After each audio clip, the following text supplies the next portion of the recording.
While these three ETFs from Vanguard look very similar based on their tickers, they are in fact very different.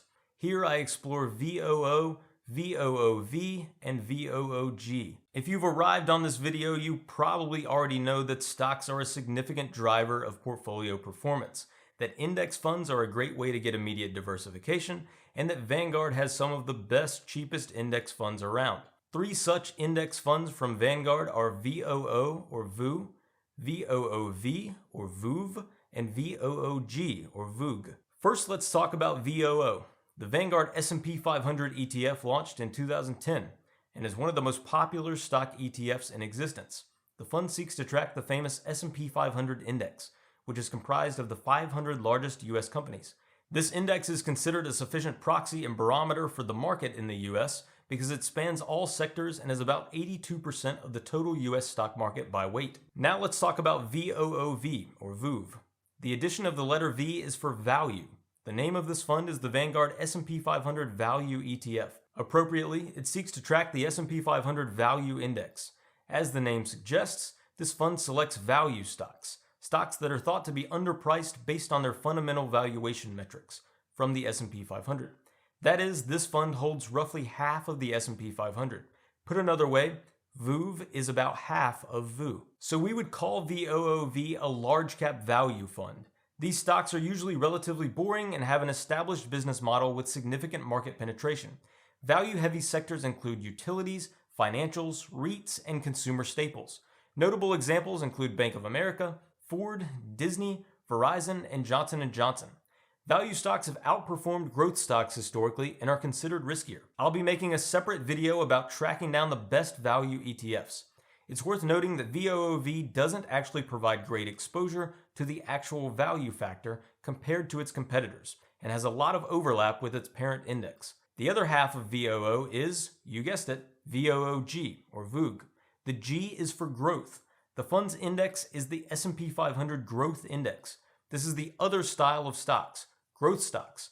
These stocks trade based on the future potential earnings of the company. They typically reinvest their earnings into new technology, equipment, etc. We call VOOG a large cap growth fund.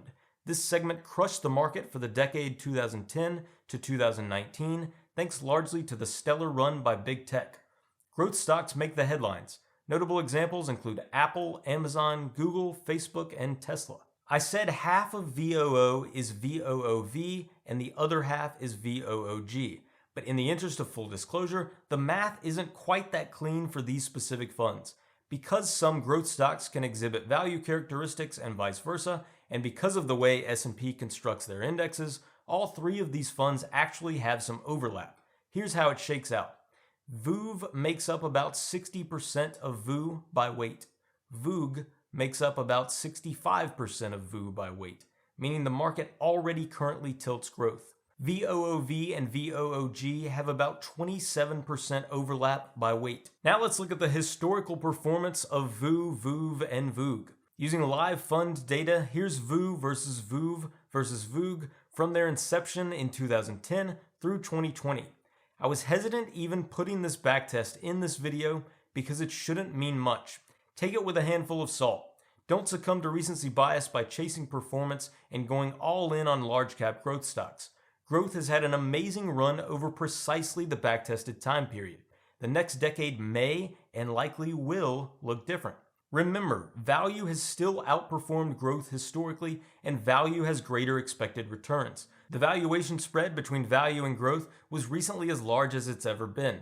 That is, growth is looking extremely expensive relative to history, and value is looking extremely cheap relative to growth. Large spreads for value have historically preceded its market outperformance.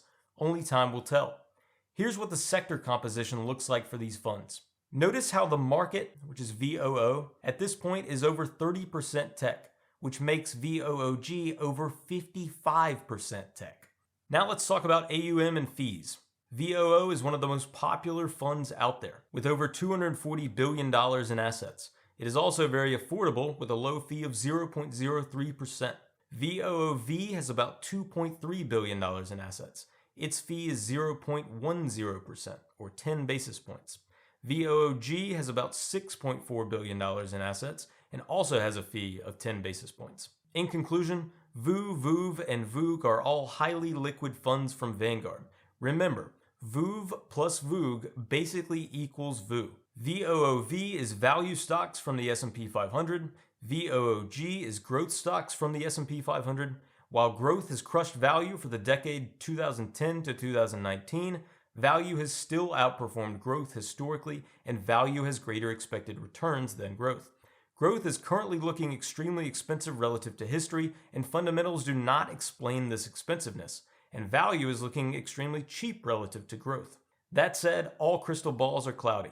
VOO is cheaper than VOOV and VOOG in terms of fees, but I wouldn't own VOOV or VOOG anyway, because VOOV does a comparatively poor job of capturing actual value stocks, and VOOG does a comparatively poor job of capturing actual growth stocks. Moreover, Vanguard has some other cheaper funds for these segments, namely VTV for value and VUG for growth. If you just want an inexpensive Vanguard fund to hone in on value or growth, go with one of those. They both only cost 0.04%. They are cheaper because they don't have to pay to use the S&P name. Value and growth tend to switch back and forth in terms of periods of one outperforming the other. Market timing usually doesn't work, and recency bias is all too real. If you don't care about tilting or overweighting one of these styles, just buy VOO to capture the S&P 500 and call it a day. Do you own VOO, VOOV, or VOOG? Let me know in the comments.